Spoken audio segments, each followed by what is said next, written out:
All right, what's the chance you can hear me now? Welcome back to Metabreaker Grid, a regular time slot, regular quality. Apparently the audio's not working. Thumbs up, thumbs down. Thumbs up, thumbs down. Because if it doesn't work, I have to nuke this from orbit. How's everyone doing? You can hear me. Okay, fantastic. So there's no music on that one. Enjoy your own thoughts in your head. Welcome to the 6 o'clock stream special. How's everyone doing? Maybe you're watching some Team Covenant this afternoon like I was. Okay, couple things. Firstly, I forgot, I just forgot not only to say this, but I forgot in general. But there wasn't meant to be a stream tonight. My sister's getting married this weekend. Huzzah, mazel. And my family's coming in tonight, so we're going out for dinner, and then there's another dinner tomorrow, and it's a whole bunch of stuff. So I can't stream today. So what we're gonna do instead is gonna stream at 6 o'clock, and we'll stream for like an hour, 15 hour half, something like that. And then that's that. On top of that, I am going to be on vacation because they're getting married at a place far away, and I'm going to stay there with Maddie for a couple nights and some other family. So I don't think there's going to be a video, like a gameplay video on Monday or even Tuesday, maybe Wednesday. But basically like the regular deck dive, which mind you is what the format is called now, surprise, I will be out later next week. So there will be a video. I've been filming some startup Jinteki Personal Evolution, and I need to get a bit more gameplay. How's everyone doing otherwise? Let me catch up on chat. Hey, Sangren, he's falling to pieces. I knew I was a bad influence. Yo, Vincent, how's it going, man? It's been a while. Jessica, cannot type. My spacebar is broken. You can hear me. How's it going, Jessica? Jason also, hey, welcome. Yeah, we're early today. Rosenheim as well. Happy running. Thank you. Hey, Pat. Without me around, Andre forgets what time zone he's in tragic. Church, I saw you in the stream of the Covenant stream. Welcome. Can hear you now. Fantastic. Doing good. Checking back on ANR with the release of Midnight Sun. Oh man, it's a really cool place. I don't know if you want to come down to Worlds. Worlds in a bit. It's really exciting. Netrunner right now is actually pretty hot. Been loving these deck dives. Thank you for those. Hey, glad you've been liking them. They've been actually really fun to make. They're pretty time intensive. I know the last one I did a bunch of extra editing into them, and the feedback was largely good, especially the stuff that that we got with Jeff playing against Yasengren. That was really fun. The other stuff is a bit of a mixed bag, but they've been really fun. They're a bit time intensive, but I'm trying to do one a week. But next week's is going to be a bit delayed because holiday stuff. So we'll get there. Oh, I was gonna say Solomir. Yeah, we got an early stream tonight. We're not gonna be streaming for that long because my family's in town. We're gonna go for dinner. Thank goodness, time for me to catch up. I don't see every person who watches this channel at Worlds this year. I'm gonna flip. Me too. And I want to get to this in the news section because there's a lot of news to go through today, mind you. But this is something that's worth saying because I think Nisei is maybe not doing the best job at selling Worlds. Because this is the problem right now. There's a lot of people who are new to Netrunner who hear the idea of a world championship and think, well, that's clearly not for me. I own like 24 cards. I just got Midnight Sun and that's overwhelming. I don't want to play at Worlds. I'm not a contender. And the point is, it's so important to understand that Worlds, while it is a competitive event, think of it more like a convention than it is a competitive event. One person wins Worlds, yet hundreds of people show up because they're going to sit down and play Netrunner with their friends, enjoy alt-arts, enjoy meeting people, going out for dinner, experience tourism if you want to come down to Toronto. It's such a big deal to understand that Worlds, while it's not so much a competitive event unless you want it to be, but it's more so come somewhere and celebrate Netrunner. Think of it as Netrunner Con. That's what they should call it, honestly. Worlds happens at Netrunner Con. Let's not call it Worlds, because that's not the main event. On top of that, I don't think Nisei's been doing a great job explaining, and I'm not trying to dunk on Nisei here, that there's a startup event. There's a startup world championship, I believe, on the Sunday. That's so cool that there's a startup event. I didn't think there's going to be. I thought there'll be some startup event, side events, but there's actually like a legitimate startup tournament that I'm assuming is going to actually get a lot of participants, because there's a lot of players who are maybe a bit too nervous to jump into standard, but they can play startup because they have all the cards. They don't have to proxy. It's easy. Startup's fun. So I think these are very big deals. We'll get back to this in the news section, but I cannot stress this enough. Worlds, Netrunner Convention with Worlds there, as opposed to Worlds with Netrunner Convention. You got to flip the idea. So let me tell you, if you're new to the game, even like the last Worlds I was in person, I met people who've been playing Netrunner for like 3 months, built a weird off meta deck and made it to day 2 and got to the top cut. Like wild stuff can happen. Promise you. But again, it's not just competitive Netrunner.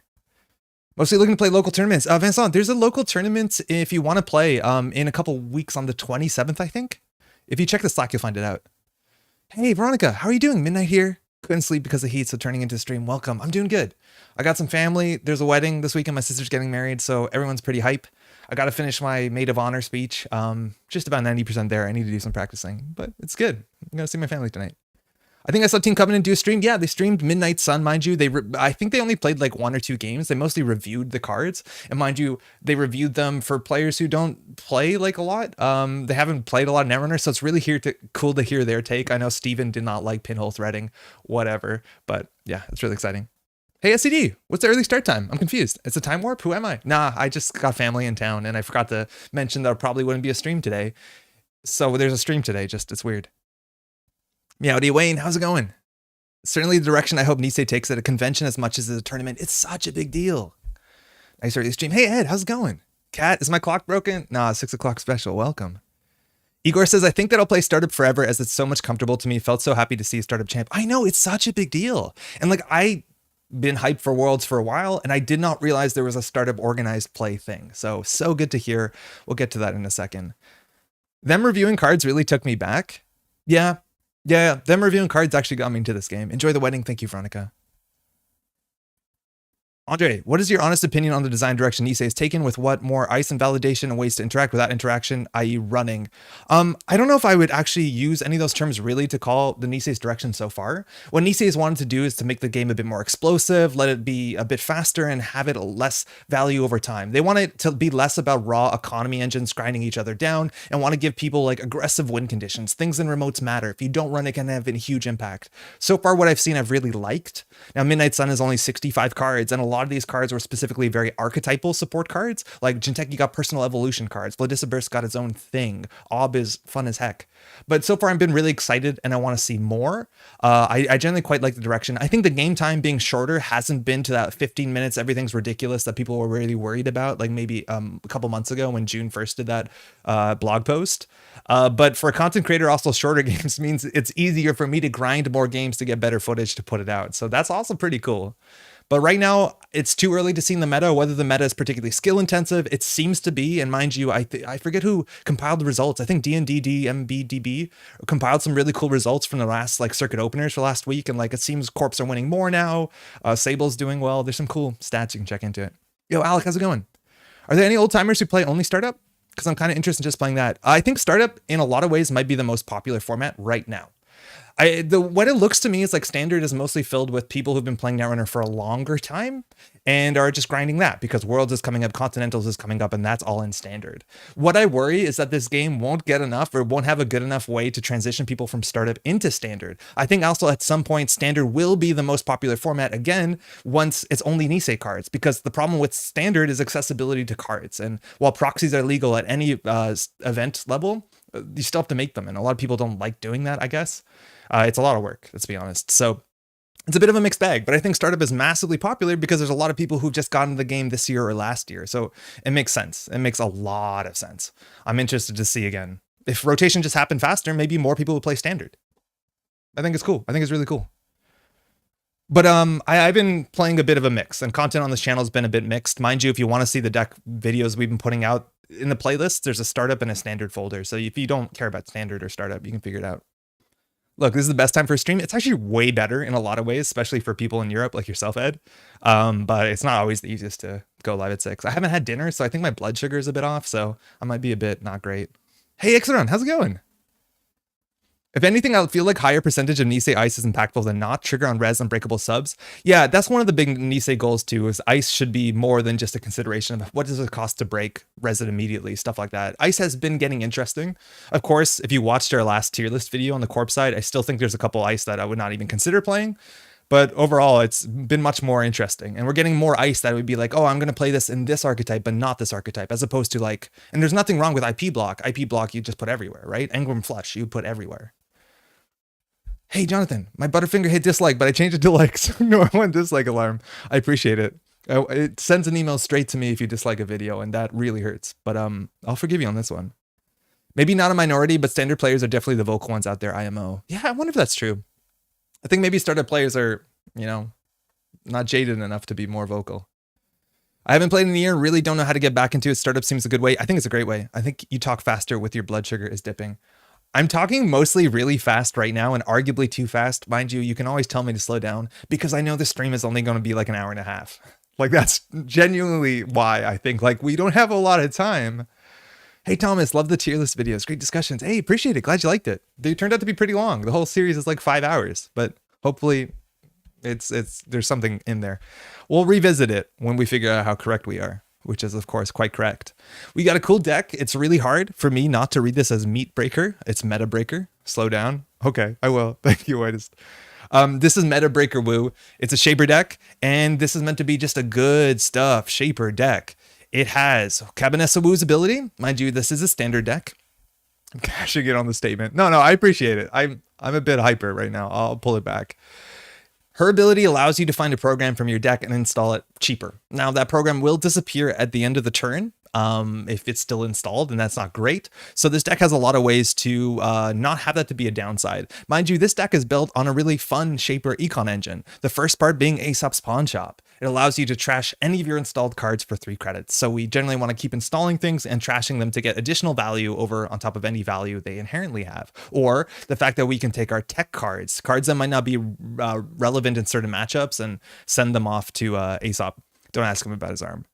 On top of that, we have other ways to get around this ability. We have cards like Self-Modifying Code. You can pull this out with Kabonesa and then use the Self-Modifying Code to pull out a different breaker. That's fantastic, especially if you're overclocking in the early game. And on top of that, we also have Rejig, which means we can Kabonesa a program on the table and then rejig it. So we uninstall it, reinstall it, so it's not going to be taken away by Cabo's ability. And a big part of this deck is Reaver, and Reaver is a 4 influence apex card that says the first time a turn you trash a card, draw 1 card. And that's perfect. Trash an installed card each turn, draw 1 card. Not only does that help you trashing the corpse stuff, which is kind of cool, you get some card advantage off of that, but if you're Aesopsing at the beginning of your turn, you get a free card draw and 3 credits. But the big difference here too is now that we have cards that are very easy to trash on the corporation's turn.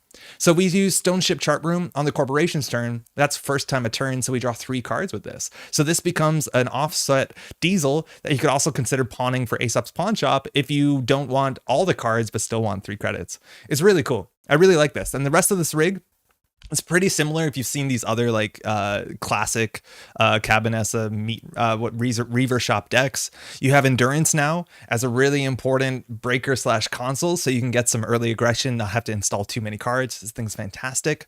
We have 2 pinhole threading for the meta because this allows you to deal with things without running the remote server, bring down those Drago Ivanovs and MCA austerities and defensive upgrades. And otherwise, we have a lot of tech cards. We have a Clot for fast advance. We have Harbinger, a card that inherently does nothing, but you can sell it twice for 6 credits and 2 card draw. Fantastic. Costs nothing, no MU. And we have a Stargate to win. This is our win condition, our like pressure on central servers. Not a lot of Stargate has, I haven't seen a lot of Stargate recently. And I think a lot more people are trying the twinning because it's hot and new and powerful, but Stargate's still good, especially when we can pull it from our deck with some sort of consistency. Otherwise, we have Misdirection to deal with big tags, which is a thing in standard. Hard-hitting news is a big deal. We have DJ Fenris for value off HQ runs. Generally, assuming we're going to be Steve, but seasoned to taste.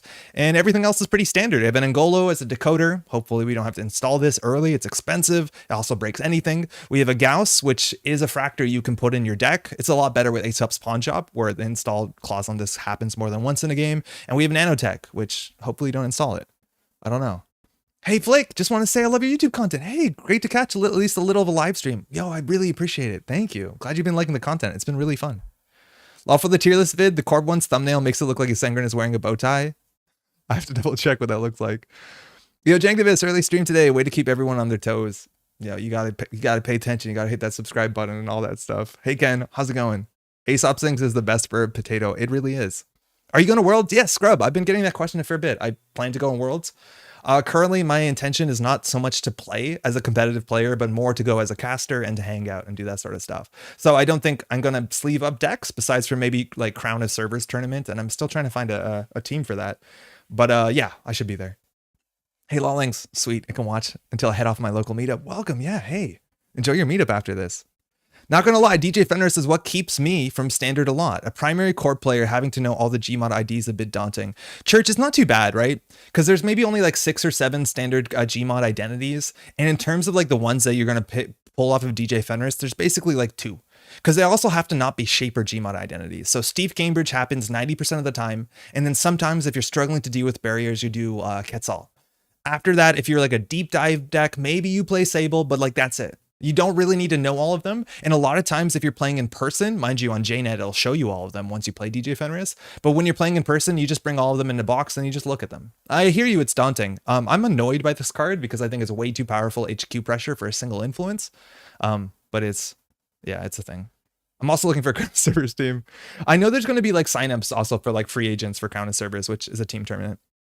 I get a proper subscribe button for Twitch and I'd hit it. I can't because I multi-stream. I'm not allowed to do it.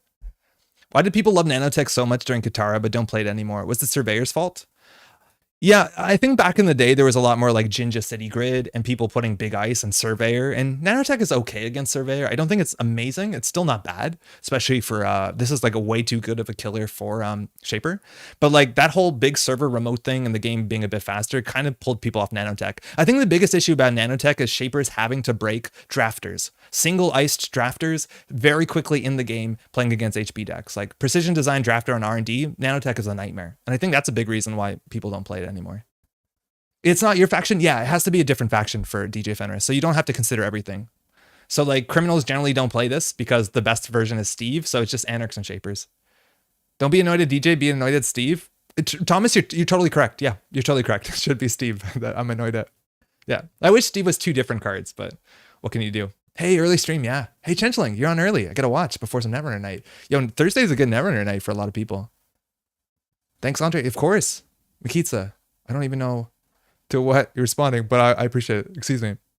Not here very much anymore, and I gotta go feed the kids. Let me tell you that you're an international treasure. Oh, thank you, Sean. That's very kind. Okay, I've already imported this into the thing. Oh, one thing really quick.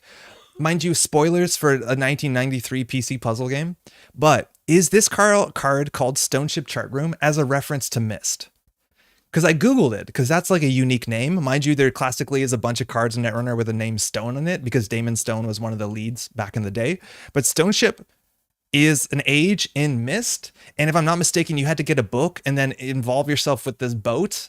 This was a long time ago. And then there was like this chart room somewhere in the world of the boat.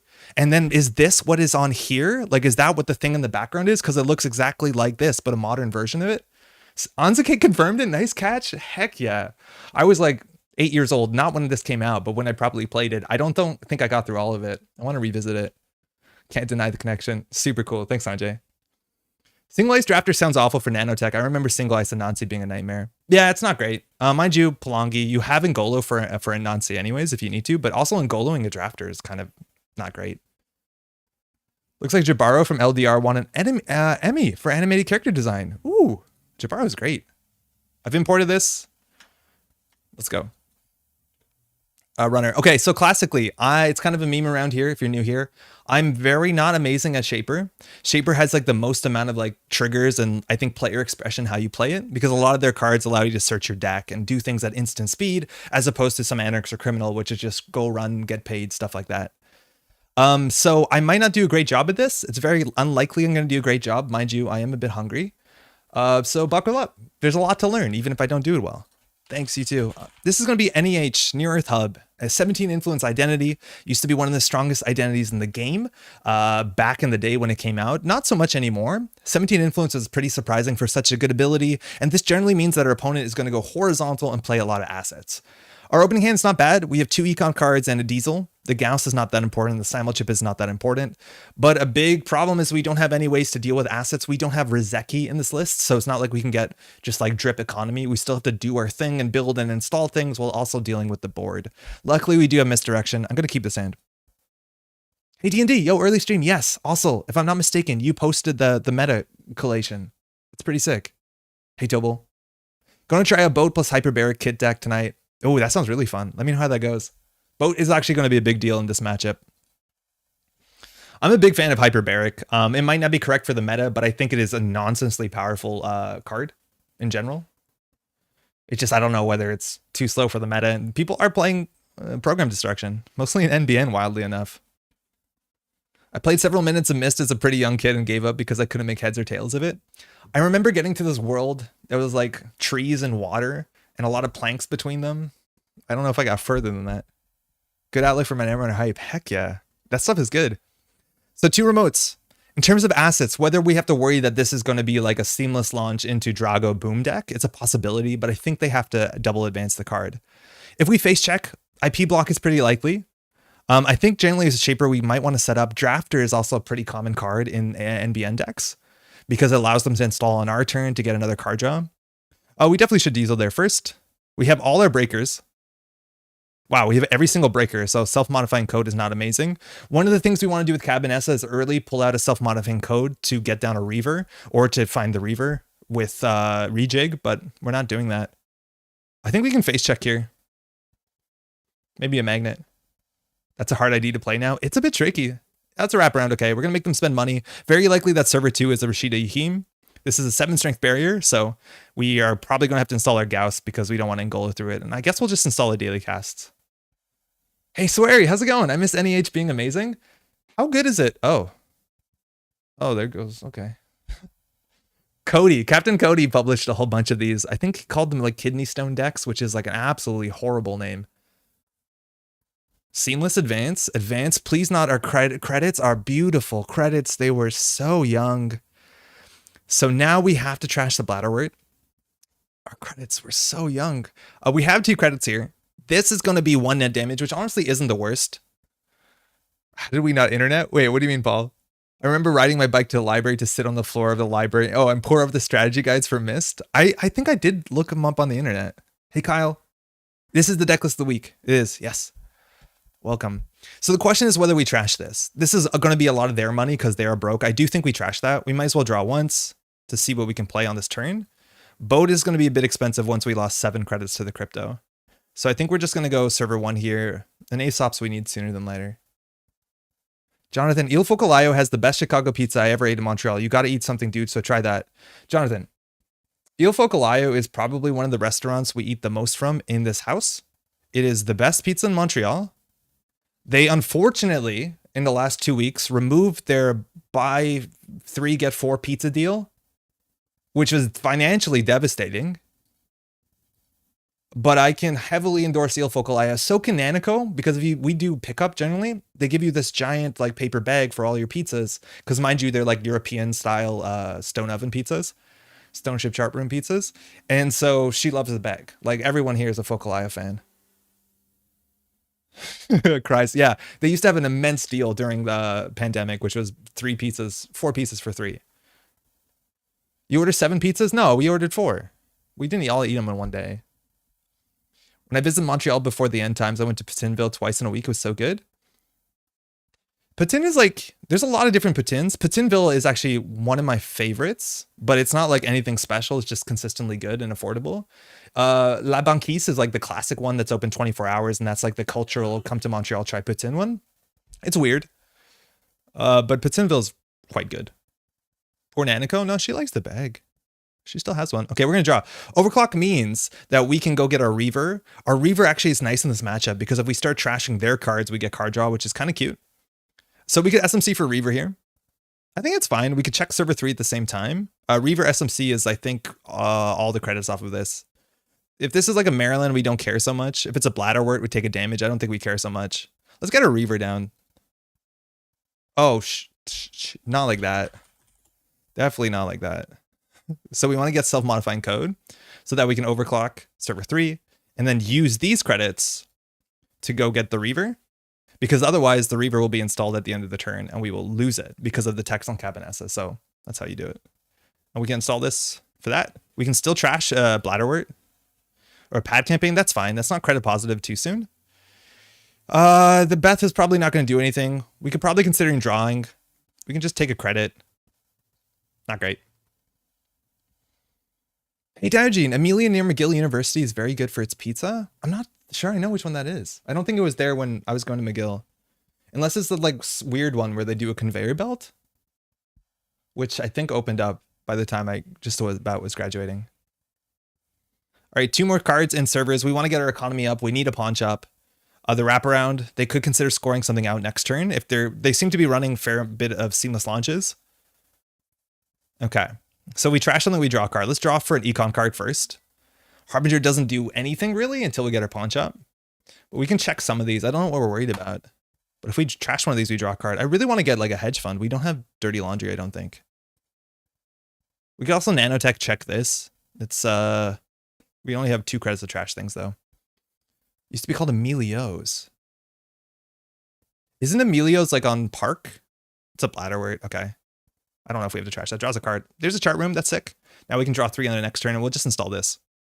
I think Emilio's, like, didn't they burn down? Might be a bit mean to talk food. I know. It really is. But we're going to have nice food with my family tonight. I've been playing Jinteki lately and inadvertently grinding my opponent, and it isn't fun for either of us. The video that will be up next week, a bit later in the week, is Startup Jinteki PE with explosive kill combo. Not like one turn combo, but like advanceable traps combo, like shell game. And you can do some wild stuff. I just don't understand Bladderwort in the deck at all. I really don't. Yes, on Park. Okay, yeah, I've been to Melio's before it was renamed. I'm pretty sure they burnt down, though. Did they rebuild it and change the name? 2 more cards on remote server. We still don't understand how our opponent plans to win. It seems like it might be like the Cody list, which is going to grind us down. On their turn, we're going to pop this to draw 3 cards.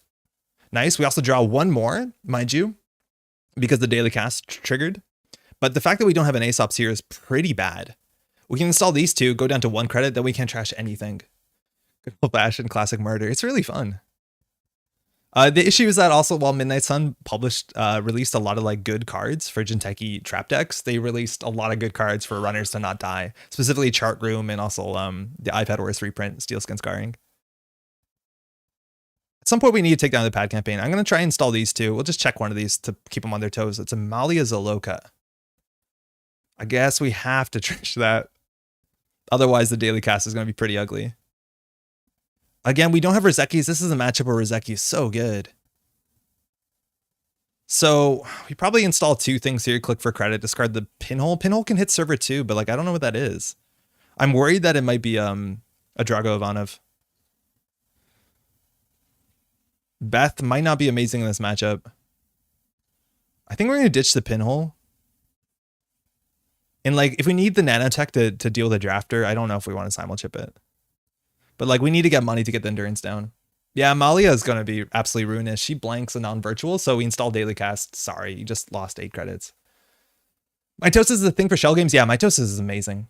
Okay, that's a Nasix. I don't think we know what server 5 is. Blood in the Water. Yeah, it was Blood in the Water I'm playing with. Bladderwort. I don't like Moonpool too much. I feel like I just want to put Trick of Light back in. Unfortunately, I'm not playing Regenesis. And Mitosis is so good. Mitosis is amazing. I just can't solve the economy issues. How to use Pinhole effectively. Can't steal the agenda that's revealed. Just get info. So Potato, there's a lot of cards in this game that are assets or upgrades that the corporation wants to protect because they have a huge impact on the game. Whether it's an econ card, whether it's something like Drago Ivanov, which if we don't run, they can tag us and do something mean. Still no Aesop's. Shit. But also there's a lot of defensive upgrades, things like Anoetic Void, Managarm Skunkworks. So the idea is you can run archives, access the upgrade, trash the upgrade, then run the remote server unfettered. That's mostly the idea. You generally don't want to touch agendas. In theory, you could use it as a pseudo expose card, run archives, see what's in server 2, realize it's an agenda, then run it. Nice Aesop, Sandra. Yeah, tell me about it. We need Aesop so bad. It's a 1 in 8 chance to draw it. Like, they're not doing too much on the board, but this feels like when they could score out. Draw for Aesop's. Spec work. Okay. That draws a lot. Oh, nice Aesop's, Andre. You're so good at this game. So bad. I'm kind of worried installing Endurance, because this is the sort of deck that will Retribution it. Okay, so we don't really need Rejig here. We can rejig any program from our deck. It's not amazing. The Diesel and the Spec Work are actually pretty comparable. 20 cards left, no Aesop's just yet. Oh, Endurance seems really good in this matchup. We just need to get past that line. I'm going to throw out the Beth, unfortunately. We have to throw out a lot more cards. I'm going to get rid of this because we have a program to trash. This is 3 cards, 2 credits, a bit better than Diesel. And I'm going to get rid of, the Gauss feels okay. Okay, we'll get rid of one of those. Reaver and only Reaver Wu. How's it going, Mela? Long time no see, trying to get my friends into this game, still struggling to really figure out how I want to play as a runner. Hey, what do you mean, Jeremy? But like, what sort of decks or like what strategies you think are going to work? Malia, shit. There goes our casts. That's fine. We can trash her. Seamless. If it's a Crypto Crash, we don't care. Yeah, that's fine. That's fine. We lost 2 credits. So like now they're on winning because of Bologna. But like that wasn't that impactful because we do have a spec work. I mean, we click for a credit and now we have a spec work. I feel like you see a wraparound, I'm super suspicious of retribution regardless of format. Yes, I hear you. So it's a kind of a liability to get the endurance. So we'll spec work this, draw 3 cards, gain some amount of credits. Oh, the lights just changed because it's like 6:30. Okay, cool. Order doesn't matter. Oh, cool. Aesop stack. Sick. We'll overclock the Malia just so we don't have to pay real credits. That's not the most effective use. Like, I think trashing the pad campaign for these credits might have been better. Yeah, it's probably better. We have 2 extra credits, so we could SMC for something. No, it's not gonna work out. I'm still shocked by the Pathonymous ranking from the tier list video, so I couldn't sleep. I think Pathonymous is not, like, it's not a power level card, but it's a ubiquity card. There's so many good reasons in this format to ice up archives, and it's the best way that Shinteki can do it. I think it's that simple. But I hear you. Oh my god, they're getting 3 credits on the turn. They can also pop off with an Asex. Like, what? I have a solid grasp on how I want to play as a corp and how to sculpt the deck together. However, when I build a runner, I feel like it's just a pile of cards generally don't work or are good. Okay, Jeremy, what I 100% recommend, and people hate this, is don't build your own runner deck. Go on the internet, on Netrunner DB, find a deck list, search by startup if you're playing startup, and net deck. It's so important to net deck. This game is so hard to understand whether you're misplaying because your deck is not good or because the game is inherently pretty difficult.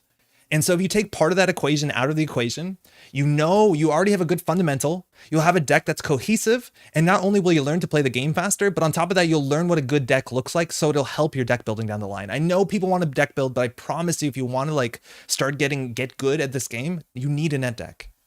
Yeah, even though Qualm's net decking, fantastic. This looks like the winning Bologna. They can score it out next turn, so we have to run through this. We'd have to install the Gauss. Like, do we just lose to Bologna here? Got your Midnight Sun in the mail for the Philly group? Oh, heck yeah. Hey, Pouch. Okay.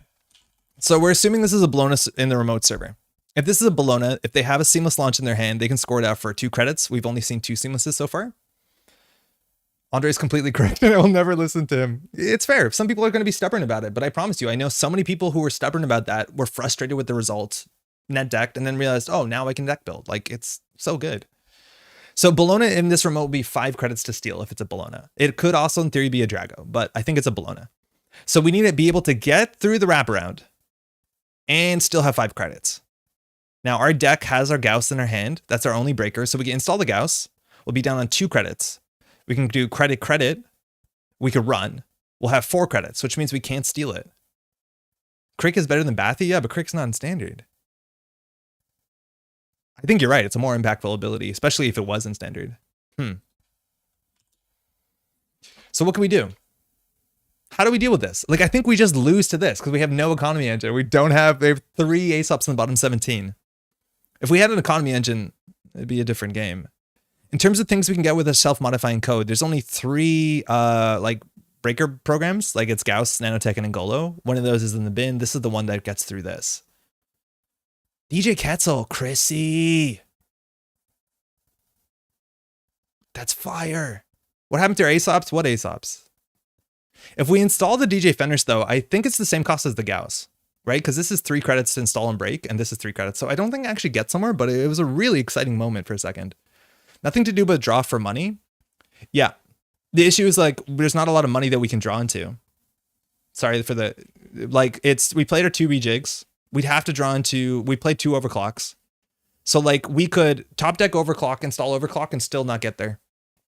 That's why you play Rozeki and Wu. Mael, I think we were just really unfortunate. I think this deck is probably really good even without Rozeki. It's just we didn't get our econ engine. Admittedly, Kabonesa Wu gets Rozeki's. Overclock, we played 2 of them. Like, this is the issue. We played 2 overclocks. We played 2 rejigs. So there's very few like tempo positive cards. So if we draw, we're short 1 credit to like play a sure gamble. Because in theory, we could do sure draw, gamble, install, run. I think you only lose without a lucky draw. I don't think there's a draw in the game that gets us, that gets us out of this. I don't think there's a draw. If we do draw, creative commission, we only have 1 click left, so we can't even like Fenris run. So if anything, we can hope it's not a Bologna. Like, that's our best play, I think, at this moment, because we're not winning off centrals. There's no way for us to clicklessly make economy. Like, if we trash the SMC, I don't know what even we can install. Misdirection for 2 credits to clicklessly draw a card. So we could clicklessly draw a card with SMC and get the misdirection out of our deck. but then we'd be on 2 credits. So what could we do with 2 credits on a card? Then we could draw. Okay, so we could pop the SMC to install Misdirection, hope that the draw off the Reaver gets us into a Creative Commission. We can play the Creative Commission, installer, and go and run. I think that's enough. We'd be on 2 credits. Then we'd be on, no, I still even think for that we're short, right? Because I think we'd be on 2 credits. Then we would play the Creative Commission. We'd go up to 6 credits. No, we'd still be short. Rejig the Reaver is super fun. It's just as good as drawing, though, no? Wait, rejig the river into Gauss?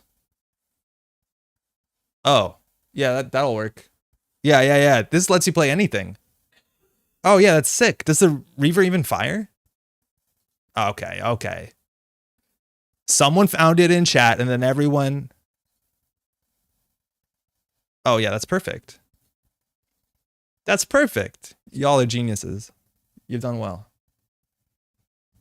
I've never read the full text on Rejig. Yeah, Rejig lets you do this. Please be a Bologna. Very nice. Very nice. Oh, wow. That close one. That was close. Thank you. Going to change the lights in celebration. We did not lose. I wonder if there's like also just if we I don't think we could just trash their econ and kept them off as scoring that because the seamless changes it. Yeah, Rejig is modded with 2 credit discount. Lamau rigging up. Yeah, so Rejig is only grip. It's not grip. Oh, hard-hitting news. That's fine. That's fine. We have 4 tags. So the question is what their punishment is on tags. They also put something in the remote server, right? Knowing the text on Rejig, miss me. Knowing that Rejig has a Star Trek reference, hit me. So we're on 4 credits here. So in theory, we can either self-modifying code to pay 2 credits to get our misdirection to clear the misdirection tags. I feel like that is a scam. I feel like we're much better off just Kabonesa wooing for the misdirection and firing it once. What do y'all think? Do you think you SMC for the misdirection to clear 4 tags, or do you just Kabonesa woo? I feel like we just Kabonesa woo to save 2 credits. I haven't read half the text on all the cards in Aesop, but I know that they say something about something. That's not wrong. I think we just woo it. Yeah, Janktivist. You think so too? Like, we're going to lose it unless we overinstall it. But yeah, not getting hard-hitting news again might be a possibility.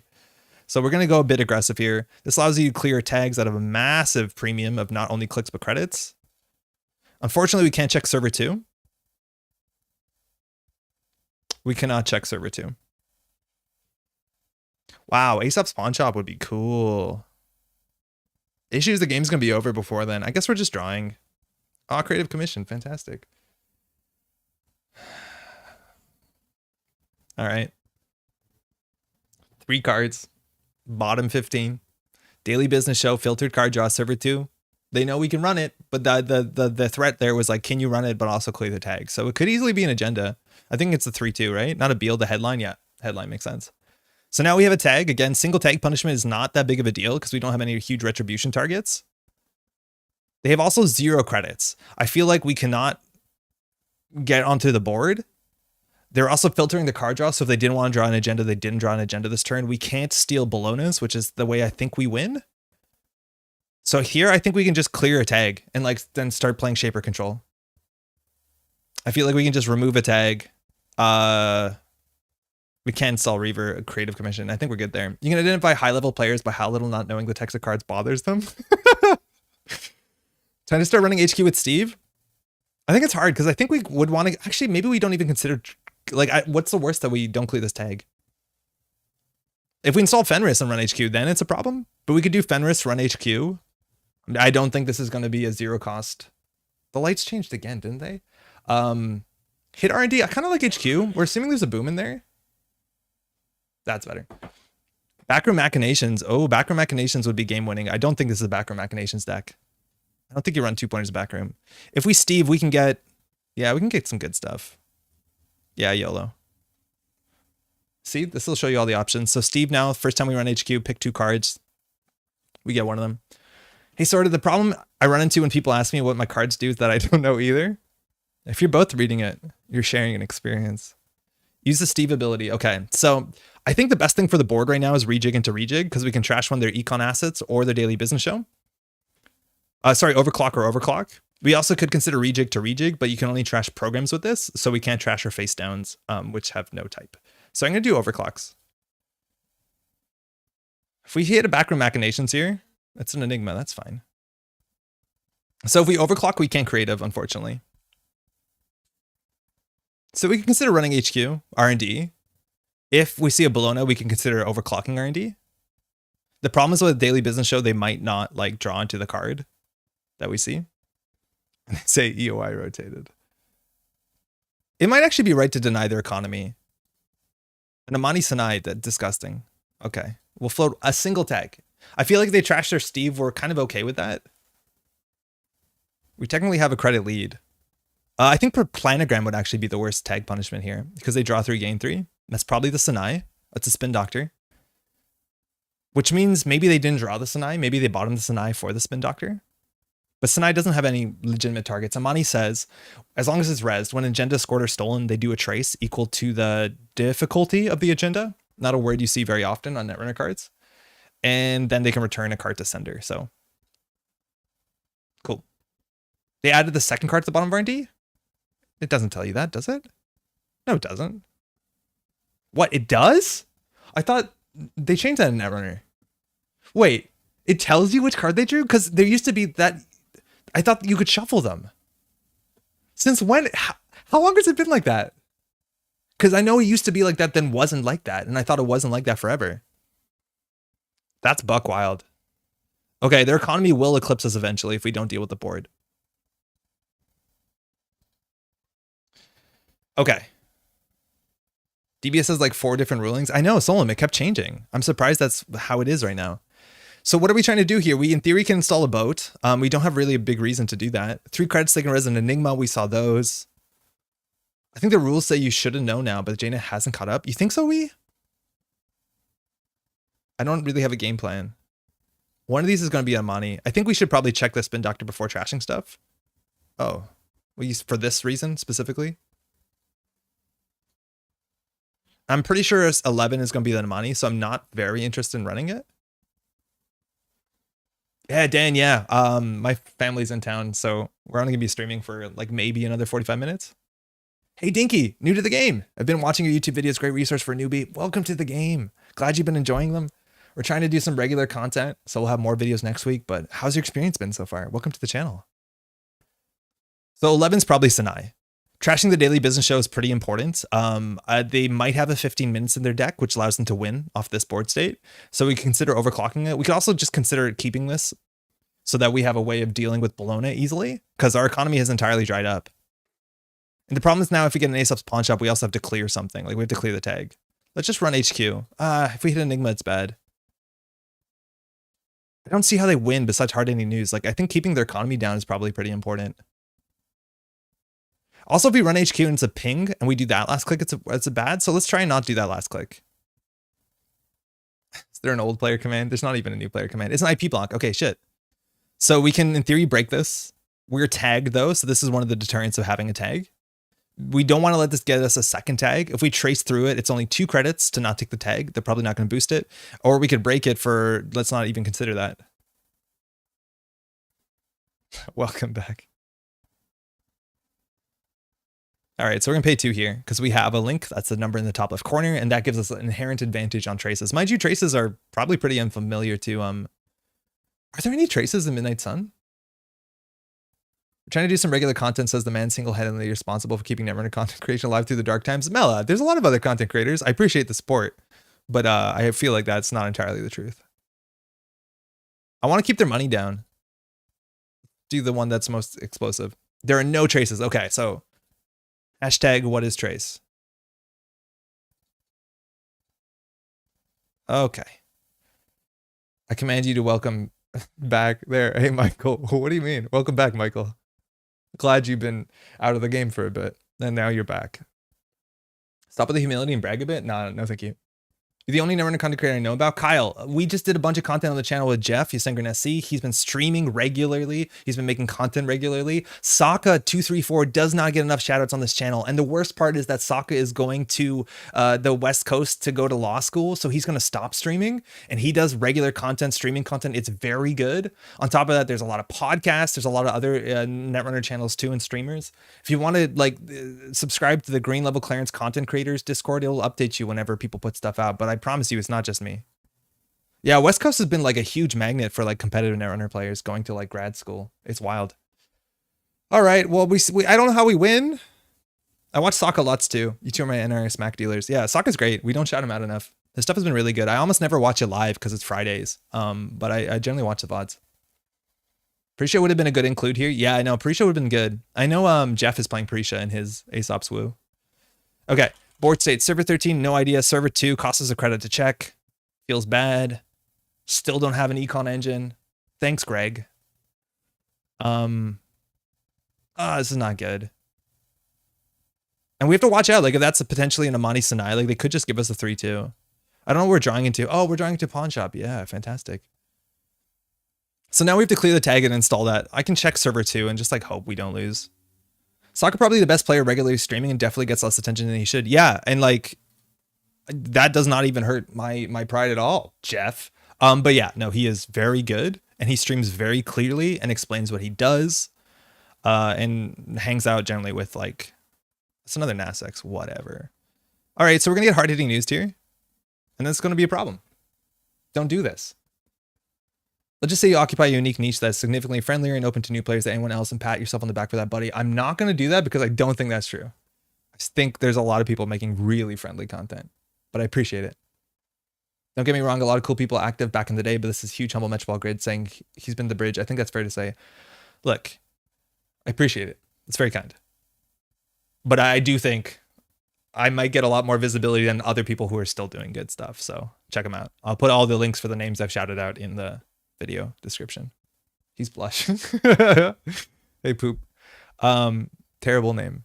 Okay, there you go. Hard-hitting news. This is what happens. So we're probably going to lose this turn. Server 14, new ice. They have 3 credits. Not a lot they can res with. We know they have an Enigma in hand, but we do have our Pawnshop. So who's laughing now? We haven't seen what their punishment is, whether it's just like we've seen a fair bit of influence on choose target. Thank you. We've seen a fair bit of influence on HB stuff. I still think they could have a boom in hand. We can't really deal with this. We could consider pawning this and trying to get like an Aesop's back, or sorry, a simul chip back to deal with an IP block. But like, this is awful. Any like Beal on the table, mind you, maybe they're only playing Crypto Crash and other 4-2s because they play seamlesses. Like, I don't know what to do. Best name. Where's blood sugars crashing? I think Andre's in the face of Nisa, whether they know it or not. No.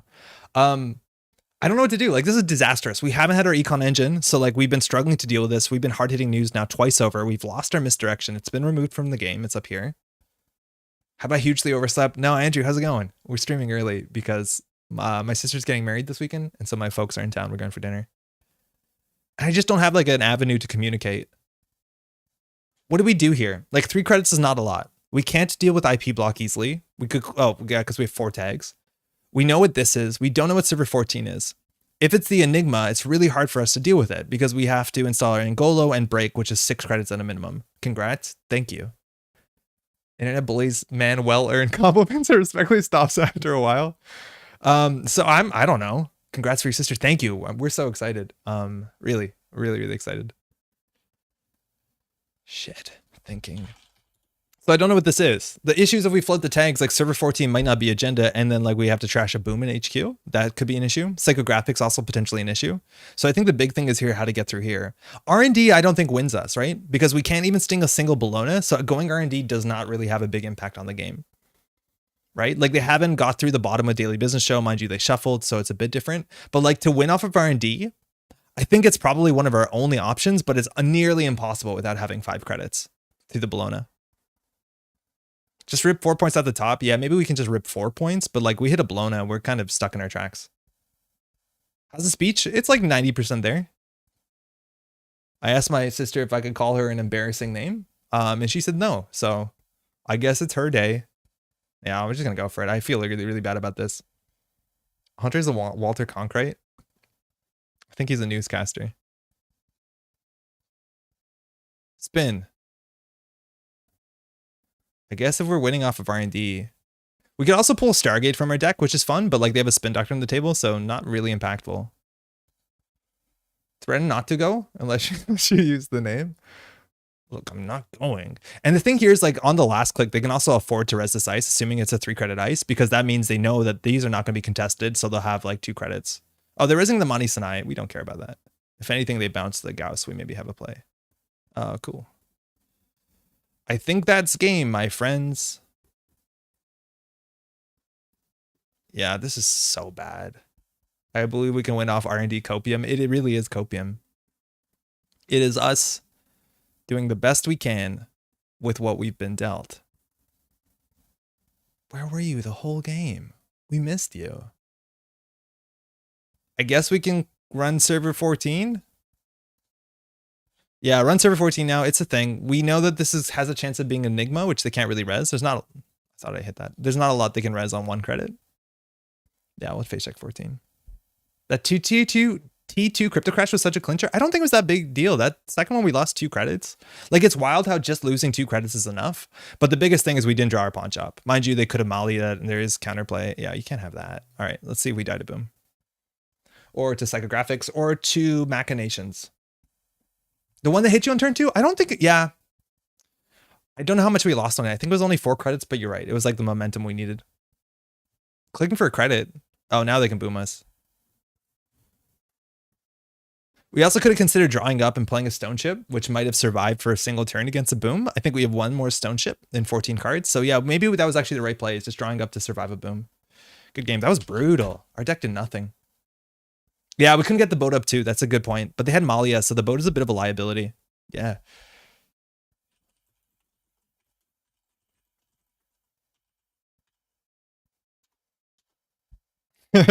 That Bologna turn was super dicey. Like, we couldn't even scrounge together 6 credits without reading every single card in our hand really well. Maybe that's a low bar. Game doesn't count? No, it doesn't. But like, it's 6:48. I honestly don't know if we have time for another. I honestly don't know. Like, it's that sort of stream today. So tune into Andre losing with Shaper decks. Yeah, so I felt comfortable. Yeah, it was a play. Yeah, they were totally right. I think jamming the Bologna, even if it was like not very clear whether we could get it or not. And maybe we shouldn't have killed the Bladderworts. Like, again, I don't understand what this does for their game plan. I feel like it tilts the runner more than actually impacts the runner. Like, some of our cards in our hand, we didn't install most of the cards in our opening hand, right? Like, we didn't install any of our breakers besides Gauss. Maybe we could just put a Simul chip and tank them, but like, I don't understand this card. Like, if they're on low credits, they're not hard hitting using us. I don't get it. I need to talk to Cody, because Cody's been publishing a whole bunch of lists with this and like really likes them. New strategy, draw the Pawnshop. Yeah, we've been grinding. Andre struggles to play Shaper. News at 11. Tell me about it. Okay, talk about News at 11. Sorry, Greg. That's probably a good deck. Bladder meta. Okay. News to go over real quick, because there's a bunch of like really important news this week. Firstly, again, I talked about this at the beginning of the stream. Hey, Thomas, thanks for the game. You too. We talked about this at the beginning of the stream. Please, if you're considering going to Worlds, or if you're considering not going to Worlds because those Worlds scare you, I think it's so important that Nisate in some way rebrands Worlds as welcome to Netrunner Con, with Worlds going on there. And again, I can't say this enough. There is, the last Worlds I went to admittedly was the magnum opus last FFG Worlds, the last in-person Worlds, and it was hype. There was like 500 people there, everyone in the same place that cares about the same game at different qualities with different expectations of competitive play, but it doesn't matter because they're all there to celebrate Netrunner, meet friends that they've played online, hang out with people, go out for dinner. Like, it's a very different thing. There's hundreds of people playing and one of them's going to win Worlds, and it's statistically probably not you. Statistically, I still believe in you. You could do it, but like, that's the point. Is the majority of people going to Worlds are not contenders, and if you're scared, if you just only played startup, you only got into Netrunner this year, there's a, mind you, and this is a big deal, there's a startup event. There's a huge startup event. I think it's on the second day, so you can win and play startup. And there's going to be side games for people playing startup. So look, if you're new to the game and coming to Toronto in Canadian Thanksgiving weekend, it was the beginning of October, if that makes sense to you and is affordable, come check it out, because I promise you it's going to be so cool. Startup World Champs is such a big deal, and it was not obvious to me. I don't know if that was inserted into this. Tell my favorite Netrunner story. Terrence, what's your favorite Netrunner story? I don't even know if I know what it is. It's really great party with other Netrunner friends with also tournament. Exactly, right? Ask anybody who's been to Worlds. They'll probably like recommend it with full stop. So do check that out. Travel requirements are a bit of a thing. You need a ArriveCAN, so look into that. If you're crossing the border, it's a thing that Canada uses as an app to track like passport and vaccination status. I'm running out of people to give my money to go for a run together. That's really cool to hear. That's cool. It's bad that you're running out of money, but it's cool that people are getting involved in that. So do check it out. They have restrictions with COVID-19. I think you have to be wearing masks at all times. You will be provided KF94 masks, which are good masks, so check that out.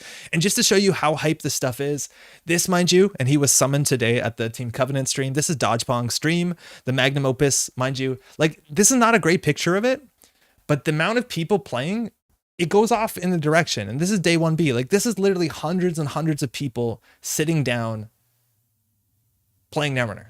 And again, this is the main event. There's the Crown of Lasers tournament event, and I think we have footage of that.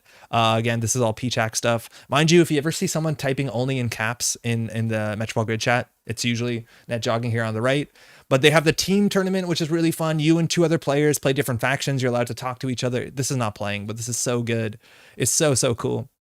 Mind you, just digging into PChack's old content was really fun. On the left, that's Deem. On the right, that's Sam Swade or Sued. I don't know how to pronounce his name, but these are the 2 characters standing in the exact same way on the card art of Big Deal, which is really cool to see historically. So do check that out. It's amazing. Worlds is really great. I hope to see you in Toronto. Hold on, I gotta read Terrence's best question. It's not mine, but it's the best APOC story I've ever heard. So Noah from Cincinnati was at bottom tables, last round of Worlds. He's playing against someone at his first IRL tournament, and Noah needs to sweep in order to get the minimum points for the prizes, unfortunately. He gets APOC'd twice, but the new player just concedes. Not only that game, but his corp game in short order. Noah asks, why would you do this? The response, I didn't come here to win games. I came here to Apocalypse. I don't know if he wrote that on his second line on purpose, but that's great. And there's so many like really fun stories, especially like the Crown of Lasers team tournament. There was the Push Your Luck team. And I've said this so many times on your stream, and I don't know who these people are, but Push Your Luck was like a really memey card from Honor and Profit. And it basically lets you to secretly gamble a certain amount of credits. If the corp guesses right, you lose that money. If they guess wrong, you gain that much money. So there was a team of players who had to put Push Your Luck in every single deck that they played 3 of. It was a 1 influence card. And then they had to play it as soon as they could. And anytime they Push Your Luck, they would yell and hit a giant gong, and it resonated through the whole room. And everyone in the room would cheer because they understood what was going on. And I'm pretty sure the player who like either pushed the least or lost the least or gained the most, there's some rules to it, but then they had to buy their friends a drink that they drank between rounds, and it became an absolute circus. It was so fun. That gong kept going off, and the whole like people are competitively playing, like stand up and cheer.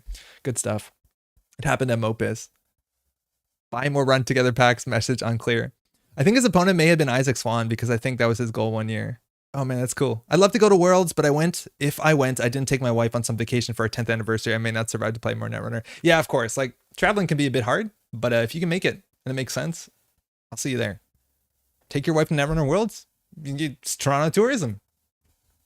Worlds also happens to be on my anniversary week. Oh, Nexus. Is that going to be an issue or is that a celebration? Other new stuff. This is a really big deal. Oh my God. So Kevin Tame and Swery put out this article. So we talked about last week how there was issues with the card back. Nisei's changing their name, and so the card backs, if you got Midnight Sun, don't have the Nisei text on it, which looks a lot better. Fantastic. Unfortunately, there's a lot of players who, and I think Nisei underestimated, of course the timing of the message was a bit off, but underestimated how many players play Netrunner with clear sleeves. For what it's worth, most of the board games I own are sleeved up in clear sleeves because it makes a lot of sense for board games to protect them. But for older Netrunner players, they generally play Netrunner in opaque sleeves because that's mandatory for Netrunner tournaments. So there's a bit of a difference here. But unfortunately, with the card backs being different, players who recently picked up System Gateway and now picked up Midnight Sun are kind of at an awkward situation. So Nisei has responded with some interesting things. They said they're going to have open and transparent communication. They're going to have a product status page, but they also explained that they're having a product exchange program. And I'm not exactly sure the technicalities of what the window is here, but Nisei basically is going to work with you. If you bought this product and you play with clear sleeves, and the fact that the card text is different on the new cards and the old cards, the back, mind you, they will replace them for you. And it seems to be free of charge, which is incredible. Like that's massively expensive. It's a lot of work, a lot of shipping. The amount of legwork associated with that is absolutely stunning. So obviously Nisei didn't like how things went. They're still obviously going to change their name because they don't want to have that name going forward. So this is absolutely incredible. So if this is something that's been bothering for you, there will be a fix coming up. Nisei also said that in 2023, mind you, this is going to take a while. They are going to release all the old sets with the new backs and the new style stuff. So all that stuff will be brought together, which is amazing. All caps clarification for Dan up in the chat. Wait, what did I miss? I think I missed something. The whole thing was a big goof. Glad they're patching it up. Yeah, for sure. I sleeve board games in clear sleeves, also most card games in opaque sleeves, but I can understand why people treat it like a board game experience. Yeah, we've been playing a bit of Summoner Wars. Everything's in clear sleeves. Like, it's just super simple. I got a bunch of my clear sleeves are over there to the side. You should promote your tier list video. I'm getting there, Yusenger, don't worry. Andrew, I don't know what I missed. Tell her you don't want to choose between her and NR because it would be terrible to be single Netrunner again. Oof. Anywho, this is amazing. That's a lot of work. That's pretty humble for Nisei. It's a lot of legwork. So huge shout out. So if this is something that you were bummed out about, the fix is coming for you and potentially at free charge. So awesome. Next up, oh, hold on. I accidentally put into another window. Nisei August 2022 update. This came out today. I don't think I've had time to read this clearly. I scanned through it. So this is saying some cool stuff. I have no doubt. Looking back at the Midnight Sun, always cool to hear retrospectives. There definitely is a lot to learn, but I just got this with no context. This is like their board of update for the next part of Midnight Sun called Parhelion. And the biggest thing is this little black dot here in the back corner. Currently slated for December 2nd is the new set, Parhelion, right? Like Midnight Sun just came out, and the chance we might have a whole cycle in a year, every 6 months, an infusion of new cards is absolutely phenomenal. That's so cool. I'm so excited that Nisei, like, is the pipeline slowed down a bit. There's change in leadership and of course the pandemic, but now it seems like things are going forward. And they talked about the next set, how that might be a bit slower because it's again a bit of a drastic change, but super cool. So again, I haven't read this full article, but just looked at this, but it looks like we might be getting a new set by the end of this month. Of course, this might change. Anything can happen, but that's so cool. That's so cool, right? Like it's been such a long time since we got new content and now it's like, oh, do you want more content? Like I feel spoiled, but fantastic. Okay, one real quick. Just the thought of doing replacement skyrocketed goodwill. Yeah, I know. It's been really, really, really cool. By early Jan, then instead of Q1, skip on for what exactly? Huge thing that Nisei's doing and I love them for it. Yeah, it's so cool. Hype, hype, hype. It's a big deal for the game to feel like it's properly live release-wise. Yes, it's a really big deal. You just see the amount of conversation that happens and it brings people back when new content comes out, right? Like for a content creator myself, obviously so important. Back in the day when there used to be a Netrunner pack a month, like it's such a different deal. You got new metas, but this means that metas don't gain stale. This means that you can mix up and like, it's just so cool. Oh, there's another really important thing in this article, but I don't know exactly what it means. But Nisei said that they're looking for other ways to change their distribution model because, as mentioned in the lessons learned section, we are exploring ways to support and optimize our distribution methods so that we aren't reliant solely on print-on-demand digital printers. What does that mean? Does that mean they're going to try and print stuff in-house so they can distribute it? Are they going to like reboot the same way that like Ashes rebooted themselves on like a Kickstarter-esque model? I don't know, but that's pretty wild because the distribution model of this game is, for a lot of people, like not the most accessible. A lot of people have to like default to like doing mass orders to save on costs. And I don't know what that means, but that's buck wild. That is probably the most exciting part of this whole thing. So we'll find out. In the long run, a small set every 6 months is perfect for standard rotation. It's really good too. And merely for startup, maybe it gets a bit volatile because startup rotates a bit faster, but yeah. I would be excited if they did something like Ashes Reborn. Yeah, I think Ashes Reborn is the first thing that I heard. I even saw Kevin Tame like hitting up like Team Covenant in their stream today, be like, hey, we'd like to talk to you. I don't know, because they were important in the Ashes Reborn printing, but I don't know what that means. It's pretty wild to see how much more eyes on new content getting relative to other stuff. Yeah, I know. If you're new to this channel, new to the game, welcome. Hopefully you're doing well. This is not a normal stream. Last two parts of the news. Midnight Sun Eternal testing. This probably only appeals to a smaller part of the audience, mind you, but Eternal is a format that plays with every single Netrunner card from release with an interesting balancing mechanism with points. Anarcho, I think, was recently just on your stream yesterday, Yasengrin, talking about Eternal, but the idea is that they're looking for testing for Eternal as a format to be recruited for more testing going forward. So if you want to play Eternal, which is a wacky format where the power level is kind of at the moon, considering you can play with all the cards, get involved. Eternal's really cool. Once the cards get to Australia, it's like 4 months after release. Emails for next Ashes Reborn set came today. Coincidence? Oh, I had no idea. TC was responsible for making Ashes Reborn happen. Yes, that's one from my understanding. And then last news thing is that we put out 2 videos this week. We have Speed Diver, which is a Sable startup deck. Mind you, these are labeled so you can see startup if you want to watch startup. There'll be more startup content coming next week, but probably not on Monday because I'm going to a wedding. On that note, there's comments on this video and the next video. I haven't responded to any of them, but I've definitely been reading them and we'll respond to them thoroughly probably next week, unfortunately. It just takes some time. But we put out a tier list video with Jeff, who's Yasengrin SC, is a content creator. He's in chat right now, and it's a lot of fun. It's 3 hours, but we basically go through all the cards and talk about what we think, how powerful these cards are in the standard format. Love to hear your thoughts. There's a lot of people talking in chat like you missed this. I disagree with this, and I love the conversations. This is 100% accurate though, so if you disagree with it, you're technically wrong. But if you want to publish, never mind. But yes, I'm really excited to hear what you think about this. And of course, part 1, if you go down here, you can find it. It's on Jeff's channel. And check it out where we go through the runner cards. 100% accurate, 200% hot. Hey, two beautiful boys are never wrong. Yeah, I will respond to all this stuff. Of course, also here, I put the links for the tier maker. So if you want to make your own Midnight Sun tier list, everything is here. The cards that are not ordered by faction, that'll take you a minute to sort out. If you go to presentation mode, this starts looking a bit better. Your poor eyes. But I would love to see if anybody wants to make a chart like this specifically for startup, because I think it's going to be radically different. So if you want to make your own tier list, it's all there. I already know I'm wrong, so disregard any comments. Vincent, I'll get to them. I know I read your comment just today. I think that's the end of the news. That's a lot of news. It's 7 o'clock. We'll play one more Shaper game, but we have to play it fast and loose because I need to be out of here in like 20 minutes. Let's go. Only true tier list is ranking by flavor text. Well, you're not going to like where we put Daig. You're really not going to like it. What happened? Did my game fizzle? Kind of looks like it did. Why would you want to make a wronger tier list? Oh, startup? Yeah, I know, for startup. Okay, pick one. Let's do this. 100% accurate takes. Keep up the great stuff. Thank you, semicolon. I'm excited to get back in by playing startup. I've been playing a lot of startup recently. Pravdavost. Okay, cool. Advancements on cards can be pretty tricky. There's a lot of ways to play this. It's a trap deck. We've been playing classically NAPD Corden. Thanks, you too.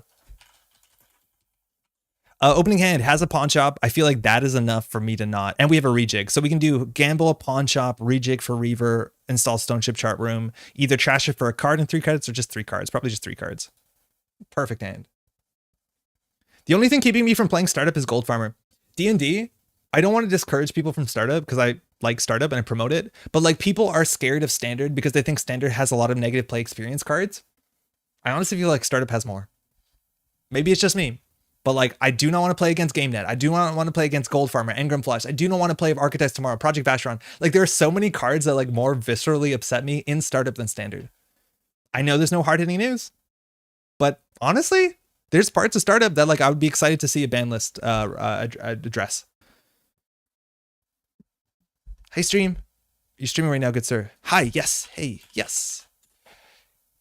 Okay, we can just leave stuff on the table. The punishment maybe is like seamless launch, but if we run, this looks like a trap deck. Let me give you cheers. This looks like it might be a check a Scion type deck, so we're just gonna try and set up. We don't actually really need to pull out our Reaver because there's not. Oh no, we will trash. We will trash. Unfortunately, we're gonna have to. Oh, we don't have to run. Fantastic.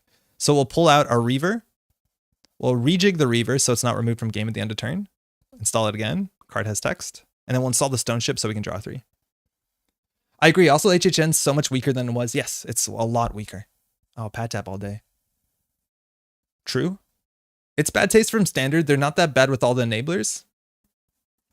Makita, I hear you, but like maybe it's a mixture of me knowing that this card is way too good for the slot, but like there's no like I'm aware that the cards are of less power level, but like I do not want to ever play a game against GameNet or Architects Tomorrow in my life, and I'll be happy. The problem is that shows up a fair bit more in startup than standard with a lower amount of, oh fuck. Do you mind?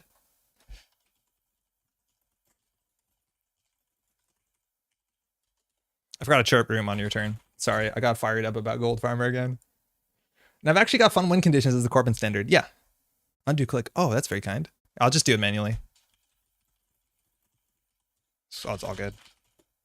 So I'm going to click this on their turn. So we get a free card draw. We just have to remember if we do trash a card, we get a clickless card draw. Gold Farmer would be fine if Parasite were still a real card. You have Chisel in startup and it's quite playable because you are going to see Gold Farmer in every NBN deck and outside of it as well. So the problem is as soon as we run, they can do something mean to us and get advancements on a card. We do have misdirection to deal with Checklist. So I think we can just set up. Oh, Boat can be really good. But again, I'm terrified of Retribution. So I'm just going to install all the good stuff, and I don't think we're going to trash a card this turn. Chisel's 5 influence and way worse. If you're trashing a 1-cost card and you're playing an Anarch with Cookbook, it's instant speed. It's not as good as what's it called? As Parasite, but of course not. Startup was great for getting back into the game after 5 years, but I crave for a nice broad standard. I agree with Andre on that. Like, there's like a diversity of win conditions. I want to, it's not that I'm poo-pooing startup. I just want to re-emphasize that I think standard is less mean than you think it is. Because a lot of people are more scared with the broader card pool, and I get that. Also, access to cards is a bit difficult, proxying all that. But I'm just saying that I think if you're okay with the power level of startup, you're not that far off on standard, modernly. Hey Bosh, welcome to the stream. Workups is stressful. It's not stressful, it's boring, and it's like, it's boring. Like, it's just install ice, click 2 credits. It's like, it feels like a prison deck. Like, nobody's making smart decisions. Okay, I feel like we could get down to the endurance. We're doing it. Oh, take clicks. Yeah, apparently we did that on their turn. Okay, check server 5. Is this earlier? Thanos, yes, it's a fair bit earlier. This is going to be our last game today. If we trash a card here, we won't draw. We get an endurance counter. The corp gets to put an advancement, but of course, it's a Vladislavsk City Grid. I'm not going to trash that. They can fast advance out 3 2s and 3 1s. The question is, what is server 2? Now they can do, like, this is what the strength of this sort of trap deck is. They can do advance, Drago, Retribution. That's a problem. If we run it into check a Scion, it's only 2 tags, which seems fine, but misdirection is going to be relevant in this matchup. Server 6 could be an agenda. I think we're going to check server 6 and then HQ. Maybe we should check HQ first because, oh, there you go. Wow. I think if we check HQ, we see a Retribution, we have a bit of an idea. It also could be an agenda score, considering they are just putting agendas on the table, and 2 like Amalia. If that's the case, we just want to get more credits. I guess we'll just get more credits. We're doing okay.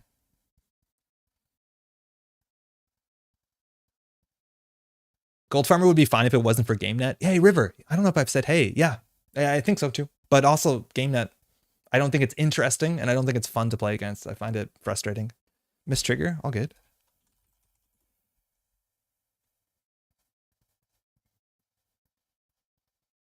Did they miss the Maryland res? Yeah. As someone who just made the jump from startup to standard, all my fears of a bigger, scarier card pool were pretty dumb looking back. Standard made deck building way more fun. Yes, it opens up deck building, it opens up win conditions.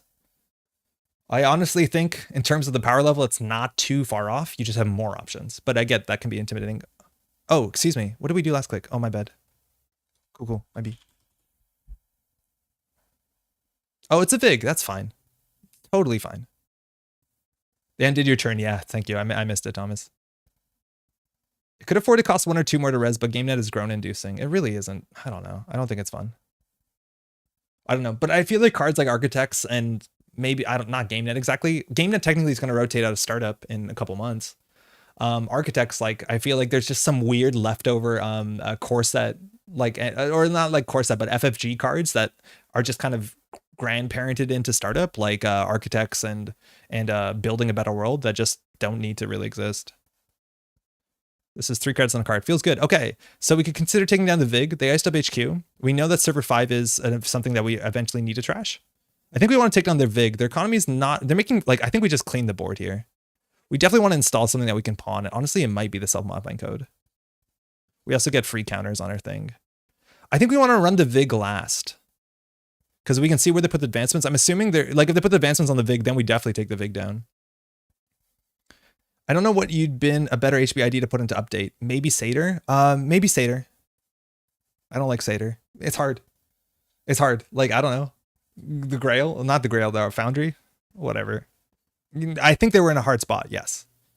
But I am excited for the future where they don't have to include those into Gateway. Or, sorry, the other one. System Core. I don't think we need to trash any of this stuff. I don't think we have to run either. They're not going to do anything. Pinhole's interesting. It lets us deal with the Vladislavsk without dealing with advancements. Now I don't want to run last click because then it gives some free ubiquitous Vig value. But in theory, we could have ran the Vig and then ran R&D in some order. But I think we just want to make sure that we're pawning something. So we're probably going to end up pawning the self-modifying code. Bring CI back. I wouldn't go that far. I wish next design had been an update. It'd be much more interesting with harmonics. CI was in system update. I don't even know how good it was. It doesn't really have... it'd be cool. Like, CI, cerebral imaging, mind you. Okay, now we have to deal with that. Cerebral imaging in terms of not being a busted card, but just being like a fun identity is kind of fascinating. My apes are gone. Condirge. The crypto crash? Custom biotics would have been fine now. I don't think custom biotics is that interesting. Okay, let's run something else first. ETF is too strong and stronger together is weaker than architects. Correct. I don't think either of them are. Well, ETF is honestly like, it's good. Okay, it looks like we might get silent here. It's a checkist. If we trash it for 0, we've technically trashed a card, and there's actually some really mean trash cards, punishment cards. There's a yellow card in Katara that's like really mean. It's either take 2 tags or put this on top of your deck. I kind of fear that, not that anyone's playing it, but I don't think we need to trash this unless they play Trick or Light. So we're not gonna trash that. We have 2 tags. So we could have popped our SMC to find misdirection, but unfortunately that ship has sailed. We can install the simul chip, clicklessly simul chip for SMC, clicklessly clear 2 tags, but we also need to deal with this. So I think we're going to run server 5, trash this, and then clear 2 tags, and maybe they score at server 8. For some reason, my stream was mega delayed. I saw Crypto Crash get scored in the last game. Yeah, we got hit by a couple of those. My runs are not registering. Okay, toll booth. Okay, cool. That's a lot of their money. We're going to lose 3 credits, but it's only 2 boat counters, so not too bad. Again, boat's good. Pay 4 to trash that, and we'll clear 2 tags. We could get hard-hitting news here, but we're not too weak to hard-hitting news. It's a shame that we can't install the Stoneship. Oh man, we should have just pinholed maybe. Wu at the SMC? Hey, Floofy. I'm not sure why. Pinhole's good, so we no longer have to check the toll booth, unless it's an agenda. Pinhole there actually was reasonable. Technically, like, no ice cost us real credits besides the toll booth. A Vasilisa could have been like, that would have been fine. I'm gonna get rid of a simul chip. I think everyone's just sleeping on HB stronger together. Okay, I don't know whether it's a Damon meme, but like regardless, even if it is very strong, it's boring. Join us in internal. Yeah, there's still CI there. I just think stronger together is so boring. Like nobody makes any decisions. It's not interesting. Like look at all the identities from Midnight Sun. They're interesting. They have counterplay. They make decision making where every click matters.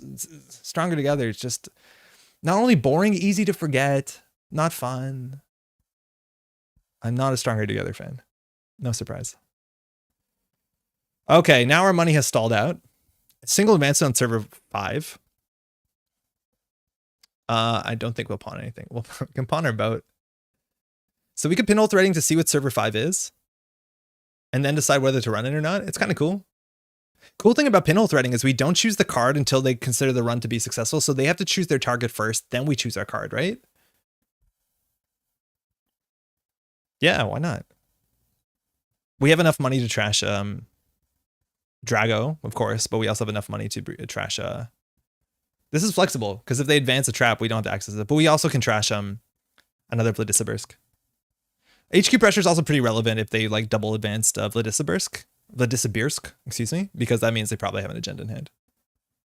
Not every idea has to be interesting. Polana wasn't necessarily interesting. Polana was interesting. You can counterplay Polana to Bologna. Thank you. Oh, never mind. Not thank you. You can counterplay Polana. Like people didn't draw. People planned their turns to mass draw. People ran riskily before drawing to make credit differentials. Like Polana is inherently interesting. Have we forgot Harbinger spec work? Oh my god, yeah, you're right. Oh yeah, we can just woo for Harbinger. Yeah, we have forgotten about it. So we Harbinger spec work, we can run this server too. Yeah, okay. That will be on game point. Oh, that's fire.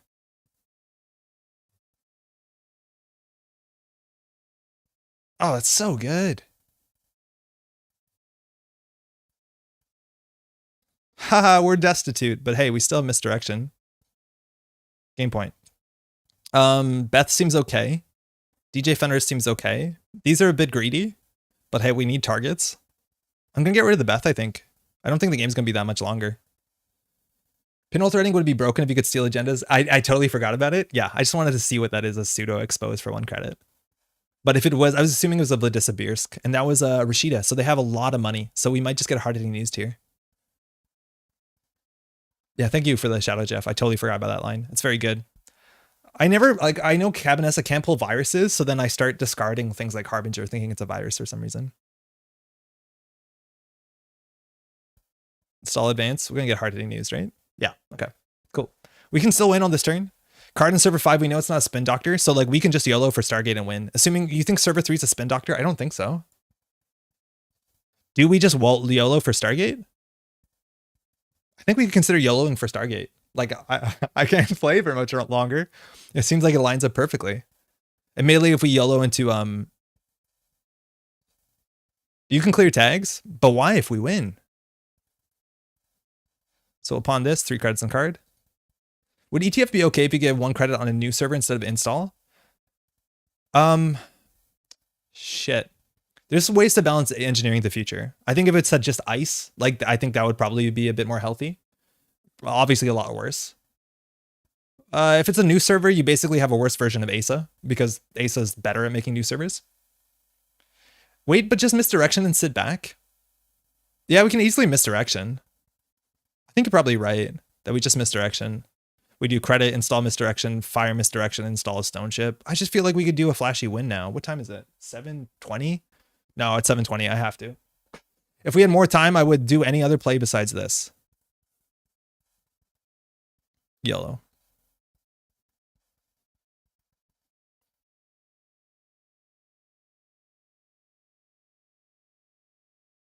Oh, cool. Cool. 2 agendas. Server 3 Spin Doctor?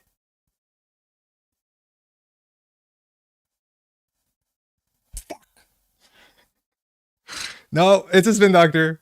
We could have ran it first, but then we didn't have credits. We should have ran server 3 first, then fucking Stargated. Excuse me that I'm cursing. I like that we're running R&D here because we still have a chance of winning. They shuffled in an artificial crypto crash. We should have ran server 3 first because they probably would have popped it and then we could have Stargated. Oh, not obviously the top of the deck would have been different. We can't even trash the boom. Oh, we run HQ. We still have a chance of winning. They did draw and we can probably get through most ice besides Toll Booth. Yeah, that's fine. We have a chance of winning here. We just have to steal a 3-2 or 4-2. We know that there's 2 in R&D, unfortunately. We can't trash a boom. Appreciate it. Yeah, they drew an agenda with Spinny. Ah, shit. All right, we had a good shot. Good game. There's no way that we're not dead. Play the Stoneship? I wanted to win or lose quickly. But yeah, we could have survived one more boom by playing the Stoneship, that's for sure. Hey, good game. Thanks for the game. But it's at 7:15. I needed to stop streaming like 4 minutes ago, so I didn't want to drag that on. Apologies. We almost had it. I think we ran the Spin Doctor first. We had a line of play there. Hey, cheers. Okay, on that note, I gotta go. We still got a couple things to do. Got to go pick some people up from the train station. And that is it. We won't have a video up next week until a bit later, but see you on the stream. Again, check out all the links. They'll be in the article and the thing below. I won't be able to update the thumbnail or the description text until later tonight because I have to run, but that's largely it. Enjoy yourselves. We'll have some content in a couple days and we'll be otherwise back on Thursday. Take care, y'all. I'm so sorry, Greg. It's a good deck. I promise. I'll do better next time. Please. Just let me have another chance. Please, Greg. Please.